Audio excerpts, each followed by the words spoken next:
Well, hello everyone, it's Pete here. So look what I've got on board. It's the Arrma Big Rock 3S. Now you may or may not know that I've already got the Granite, the Typhon and the Senton. So from that you can see that I do like these, and I thought, well, it'd be silly not to have the whole set. So yes, I've gone and bought myself this one. So what I want to do with this video is to look at the truck obviously and have a look at what else you get in the box.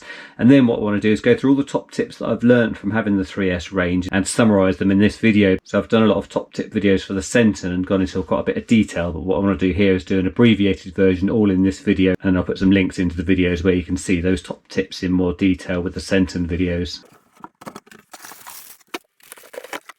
It's always a fun bit. Nice. So let's admire the matte black paintwork a minute. Now this one is only available in this matte black colour, unlike the Granite and the Senton, which you've got a colour choice, and it's a bit of a shame you can't get an alternative colour for this, because if you've got a friend who's got the same one, then how will you tell them apart? You could do like I've done and get the clear body and paint it up, and so you've got an alternative, but it might be nice if they'd have given you a couple of alternatives. Let's have a look underneath. So very familiar if you've seen any of the 3S cars before. So if you haven't seen one of these before, I'll show you the layouts. At the front there you've got your servo, your ESC, underneath there is the receiver and a sort of waterproof-ish box. So this whole unit is called a power module, and you can take this out all as one unit, which includes the motor and the spur gear. So on the 3S range, some of the cars have got the standard width arms, this one's got the wider width arms, which is the same as the Typhon. And in a future video what I want to do is go through and show all the differences between the cars, because they're all slightly different in terms of wheels, bodies, the width and everything, and the bumpers. So I think it'd be worth doing a video just to show that. So also in the box you get the transmitter obviously, and this one's the SLT3, and it's really nice. I found this one to be very good on my Senton, and you can do your one-handed driving because you can get your thumb on the steering wheel there. It's got a nice foamy grip. You can actually change the amount of maximum speed, 100%, 75% and 50%. Then you've got your throttle and steering reverse, and you've got your steering rate, throttle and steering trim. I'm not sure, there's another channel here, but I'm not sure what you could attach to that, but something. And you get these bits, short instruction book. So you've got your technical pack, and this has got is the exploded view, which is really useful for ordering spare parts. And then you've got all your blurb there. So you've got this spanner thing, and I found I stripped this fairly quickly, and that's the size for the wheel nuts. So I tend to use a metal one like that from a Tamiya kit. Some of these other things are useful on here because this is for undoing your shocks. So you get a couple of Allen keys, and that's a 2.5 and a 2, although you will need some other sizes to unscrew everything on the car. Other than that, you just get some preload clips for the shocks. So this takes 4 AA batteries, and it switches on here. What's nice with these Arrma bodies is the body clips are attached, so you don't lose them, although these can break. So it seems that Arrma have got this matte finish by painting the outside of the shell, which is unusual for a Lexan show. You normally obviously paint the inside and then have the outside shiny, but you can see the inside there is shiny, and this is matte. You could achieve this kind of effect by painting the inside black and then using a finish like the Tamiya flat clear, but say I'm sure they've painted the outside of this. Okay, so on to the checks and modifications now. The one that I would say to definitely do, even if you don't do any other things I'm going to say, is to check the motor screws and thread lock them, because now there's a sliding motor plate, the motor can slide out of position, and that can and probably will damage your gears and or your motor. So I will do that now and show you how to do it. So the prop shaft is spring loaded and comes out like this. So get that bearing out the middle there. Pull this out the back. That's that. Then this power module sort of slides out that way, and it's just that block there holding it in, and that's held in with this screw here. This is a 2.5mm hex. I'll slide this out. That's the battery strap to help. That. So you just need to put up the tab here while sliding the whole unit forwards. It's helpful to get a flat bladed screwdriver in behind here just to help ease that forwards.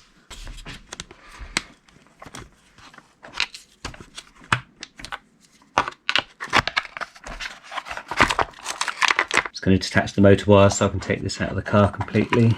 There's also the fan wire there. So I just need to undo these 3 screws, which is 2.5mm hex. So I'm noticing they've got a couple of washers on the screws, and I don't think that was the case on the previous one. I can't quite remember, but that's going to help stop it slide. And also I can see there's something on the motor plate there that might be thread lock. So these might be all right. They might have addressed the issue because so many people had a problem with this sliding and then causing damage to their gears. I think maybe it was a mistake for Arrma to go for a sliding motor mount, because the preset holes before, the motor couldn't slide out of position unless the screws came undone altogether. I'd have been happy with the set hole positions, and seems to be difficult to get the motor plate now that's got the set hole positions because they've replaced it with this one. Now these Spectrum motors on the version 3 have got a clip at the end of the spindle there, so the pinion shouldn't be able to come off, and also the hole in the pinion is the same shape as the spindle, so it shouldn't be able to spin freely. But there is a grub screw there that holds it on, so it's worth just checking that while you're in here.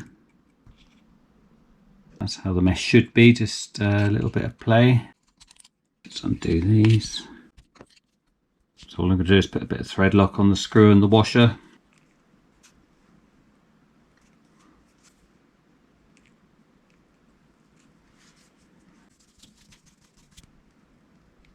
I've got to be honest, this was so well put in, I've resorted to the power drill. So I think maybe Arrma have addressed this problem, but anyway, it's always worth putting a bit more thread lock on.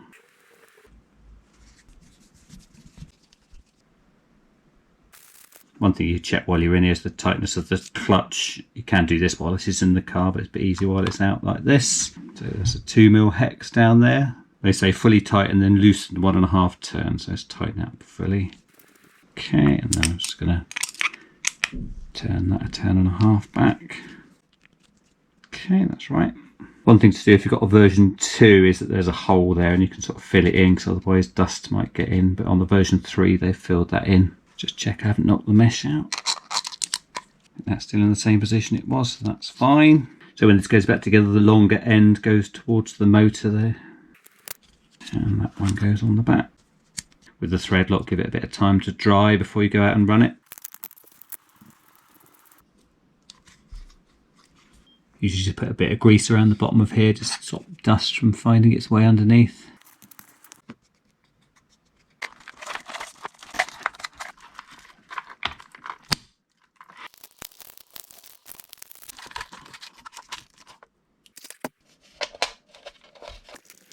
Show you how rubbish this supplied spanner is.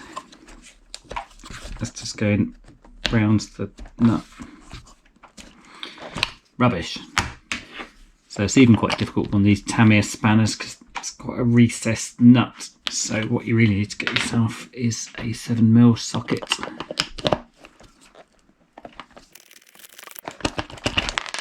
So the next thing to mention is this steering pivot screw, and I haven't mentioned this on the previous videos, but I did lose one the other day, as did my friend Rick, so it's worth a mention. So I've got a spare one here, and it runs through this little sleeve which stops it from binding, and you can tighten it down quite hard.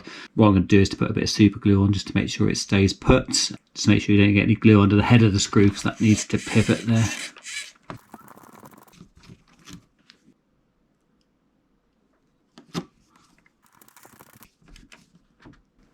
So you can do this up quite tight because that sleeve should stop it from binding. Just make sure it's still free to move. There's one on the bottom as well.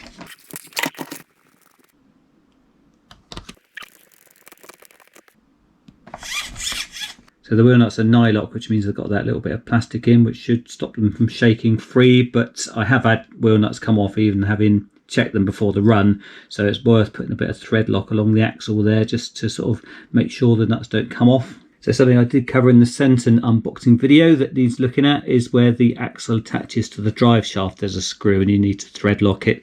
Arrma might have got better at thread locking them. It's worth checking to make sure that it can't come off. Also, while you're in there, check the thread lock on the grub screw on the hex there. This one's a 1.5mm hex, which you don't get supplied. Now the servo in these is pretty decent, to be fair, but I'm going to change this out for the EcoBoost one that I've got in my other Arrma 3Ss, because they're really speedy and it's got a high torque. There is an issue though, because this one is a 23 tooth spline, and the Banggood one and most other ones you'll ever come across are 25. But what you can do is to squeeze the servo saver on and sort of cut new splines. So basically you have to kind of force it on with the screw, and then once you've tightened it right down, then undo the screw a little bit to let the servo saver do its thing. But I covered all that in the Senton maintenance video. So underneath the ESC there's a box with the receiver in, and it's sort of waterproof-ish. So I don't think the receiver is actually waterproof, so I'll double check that, and if it isn't, what I'll do is my hot glue gun method on the circuit board, which will obviously invalidate the warranty, but I'm not too worried about that. So these shock towers are pretty tough, but if you want to do any big jumps down at the skate park or whatever, they might break, and I did break one. So in the review video of the Senton, I showed how you can make a little aluminium brace for these. So these version 3s come with bearings in the steering, which the version 2 didn't. If you need to change the bearings or add bearings to your version 2, then I covered that. That was in the maintenance video. Talking about the steering, it's all right at the moment, there's a bit of play in that, but you soon get a lot of play because the pivot balls being plastic, they wear down with all the grit and everything. So you can get a metal pivot ball set for this, and I covered that in the updates video. Now with the version 2s, the shocks used to leak oil quite badly, but in the version 3 they've changed the O-rings, so they don't seem to anymore. But if you do need to get the shocks apart, then I cover that in the unboxing video. Now, I think these shocks are pretty decent and pretty strong, but because this is a fast car and quite a heavy car, so if it crashes you can bend the shock rod, and so I don't think it's a particular fault of the shocks, but a popular upgrade for these are these big bore metal shocks that you can get off eBay, and I've done a separate video about these. So these body shells are pretty tough, but you can always strengthen them a little bit more, sort of around the body holes and whatever, and I went over that a bit in the review video. On the subject of the big rock body, I did go over how you can fit one of these to your Senton if you wanted to for the winter. And that video is called Senton Bash and Chat, or something like that. So this one's got rubber sealed bearings, so it should keep most of the water out, but it doesn't work entirely. And if you've been in a lot of water, you might find your bearings start to seize up. And in the Senton maintenance video, I showed how to get most of the bearings out and how to get your differentials out and all that sort of thing. Okay, so hopefully that's given you an idea of the sort of things you might want to change and update on your Arrma 3S. So now that I've got all 4 of the 3S range, what I'd like to do is another video and just compare the shapes and sizes of them. Then what I'd really like to do is to get all 4 cars together and drive them on different surfaces and see which ones are better for what, and maybe decide which one's my favourite overall. But in the meantime, thanks ever so much for watching. I shall see you next time.